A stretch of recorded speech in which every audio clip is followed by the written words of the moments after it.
Hello everyone, welcome back to the channel. Today we are going to discuss Iran's military strategy for Gaza, a topic that has become one of the most debated issues in the region and beyond. To understand it in detail, we can look at it the same way. We analyze a complex system, considering its outer appearance, its inner design, its performance in practice, the safeguards built into it, the unique aspects that make it stand out, the cost of maintaining it, and finally, the bigger conclusion about what it all means for the future. On the outside, Iran's strategy presents itself as a strong shield of support for Gaza.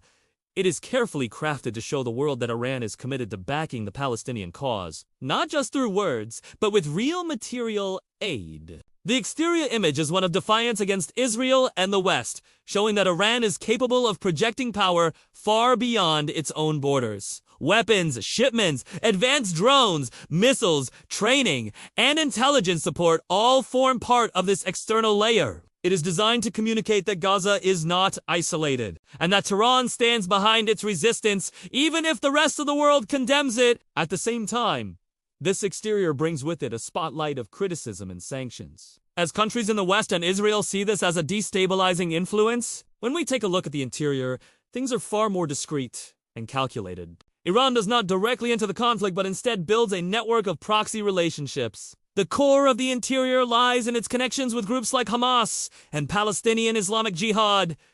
Resources are smuggled through hidden routes. Finances are delivered through complex channels, and weapons are modified to fit Gaza's underground workshops. Short yet effective, this interior system allows Iran to exert influence while avoiding direct confrontation. It is like a hidden engine that keeps running even under the pressure of blockades, surveillance, and repeated Israeli attempts to dismantle the networks. The performance of this strategy is measured on the battlefield. Over the years, Iran's backing has enabled Gaza-based groups to resist militarily in ways that would not have been possible on their own. The ability to fire rockets that reach deep into Israeli cities, to develop drones that can bypass certain defenses, and to sustain military operations for days or even weeks reflects the effectiveness of the performance. This endurance is what makes Israel take the threat seriously despite its technological superiority. Yet, the performance is not without flaws. Limited resources in Gaza, shortages due to sanctions, and the heavy toll on civilians are constant weaknesses. Still, the overall performance demonstrates that the strategy achieves its purpose of keeping resistance alive and active. The safety features built into Iran's design are another important layer. By operating indirectly, Tehran shields itself from direct blame, always able to claim that these groups act independently. Safety also lies in dispersion.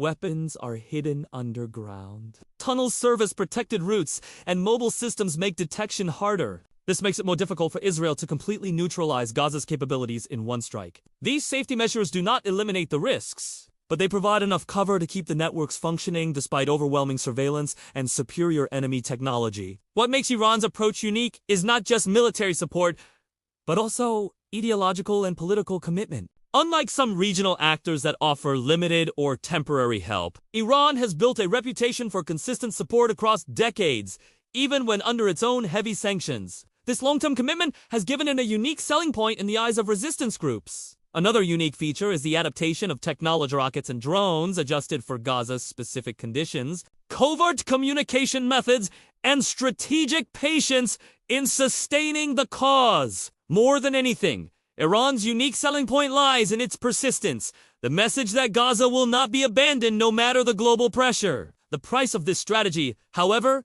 is severe. For Gaza, the cost is measured in destroyed infrastructure, civilian deaths, and the daily struggle of survival under blockade. For Iran, the price comes in the form of crippling economic sanctions, isolation on the world stage, and the constant threat of retaliation from Israel or the United States. Financially, the burden of sustaining this network is heavy, draining resources that could be used for Iran's domestic needs. Politically, the strategy brings accusations of limiting Iran's chances of building positive ties with the wider international community. In the end, Iran's military strategy for Gaza is a carefully balanced but risky model. On the outside, it projects strength and loyalty to the Palestinian cause. On the inside, it relies on complex proxy networks and underground channels. In terms of performance, It has shown resilience and endurance, with safety features designed to shield both Gaza and Iran